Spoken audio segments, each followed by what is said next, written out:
2023ला कसबा पोट निवडणुकीमध्ये आमदार होऊन भाजपच्या बालेकिल्ल्याला सुरुंग लावणारे रवींद्र धंगेकर हे आता जाईंट किलर खरं तर ठरले होते। त्याच रवींद्र धंगेकर यांनी आता काँग्रेसचा हात सोडत धनुष्यबाण हाती घेतलाय। मात्र त्यांच्या या शिवसेना प्रवेशामागे जमीन घोटाळ्याची पार्श्वभूमी आहे का अशी चर्चा आता रंगलीये। पाहूयात।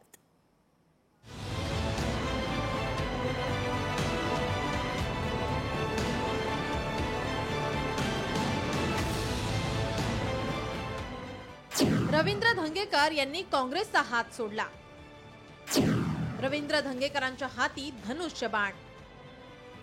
काँग्रेसला धक्का, धंगेकर शिंदेंच्या गळाला। पुण्यातील कसबाचे माजी आमदार रवींद्र धंगेकर काँग्रेसचा हात सोडणार अशा चर्चा गेल्या अनेक दिवसांपासून सुरू होत्या। मात्र प्रत्येक वेळी रवींद्र धंगेकर यांनी आस्ते कदम भूमिका घेत आपले पत्ते ओपन केले नव्हते।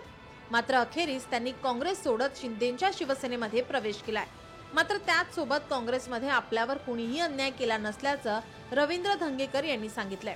त्यामुळे मग धंगेकरांनी काँग्रेस का सोडली अशा चर्चा आता सुरू झाल्यात। एखादा पक्ष सोडणं किती कठीण असतं ते आहे माहिती मला, आणि आज माझ्या तुम्ही आतमध्ये हृदयात गेला तर कळेल की पक्ष सोडणं एवढं सोपं नाही। परंतु कार्यकर्ते आणि मतदार जो माझा आहे, माझ्या पट्ट्यातला, माझ्या परिसरातला, यांच्याशी चर्चा केल्यानंतर तो निर्णय, मोठा कठीण निर्णय आज घ्यायची वेळ आली। सत्ता जवळनं बघितलेला कार्यकर्ता आहे मी, पण सत्तेचा लाभ कधी मला मिळाला नाही। काही विरोधी पक्षात लढलो आणि आजही लढायची तेवढी तयारी माझ्याकडे आहे।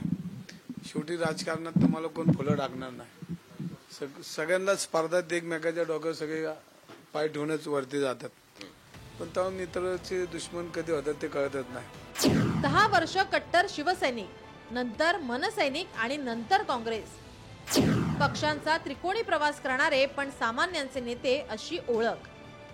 रवींद्र धंगेकर मागील 25 वर्षांपासून कसबा पेठेतील नगरसेवक, 5 वेळा नगरसेवक, 2 वेळा शिवसेना तर 2 वेळा मनसेचे नगरसेवक।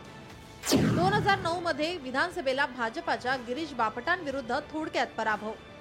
2014 मध्ये पुन्हा विधानसभा निवडणूक लढवली, मात्र पदरी पराभव। 2017 मध्ये अशोक चव्हाण यांच्या उपस्थितीत काँग्रेसमध्ये प्रवेश। 2023 मध्ये कसबा पोट निवडणुकीत रवींद्र धंगेकर यांचा विजय। दुसरीकडे पुण्यात एका जागेचा वाद सुरू झाला, ज्यामध्ये रवींद्र धंगेकर यांच्या पत्नीवर आरोप केला जातोय। लक्ष्मी रस्त्यावरील वक्फ बोर्डाच्या जागेवरून वाद। डॉक्टर मोहम्मद खान करीम खान यांनी 1935 ला ही जागा वक्फ बोर्डाला दिली। मुस्लिम समाजासाठी जागेचा वापर व्हावा असे त्यांनी करारनाम्यात लिहिले। 17,300 चौरस फूट जागा धंगेकरांच्या पत्नीने हडपल्याचा आरोप। छत्रपती संभाजीनगरच्या वक्फ बोर्डाचा ही जागा वक्फची असल्याचा निर्णय। गरजू वंचित घटकाच्या समाज कार्यासाठी ही मिळकतीच्या उत्पन्नातून त्यांचा गरजा भागवण्यासाठी दिली असताना काही समाज, राजकीय नेते आणि भांडवलदार मिळून या समाजाची प्रॉपर्टी बळकावण्यासाठी प्रयत्न करत आहेत। या विरोधात आम्ही वक्फ बोर्डाकडे लढा दिलाय। त्या लढ्यामध्ये आम्हाला यश आलेलं आहे। वक्फ बोर्डाने ही मिळकत वक्फ बोर्डाची असं डिक्लेअर केलेलं आहे। आणि म्हणूनच रवींद्र धंगेकर यांच्या शिवसेनेच्या प्रवेशाला वक्फच्या जागेचा कारण आहे का अशी ही चर्चा सुरू झाली आहे। असं असलं तरी धंगेकरांसारखा आक्रमक आणि लोकांमध्ये मिसळणारा नेता काँग्रेसने गमावला असून ते आता शिंदेंच्या शिवसेनेच्या गळाला लागले आहेत। अमोल धर्माधिकारी, लोकशाही मराठी, पुणे।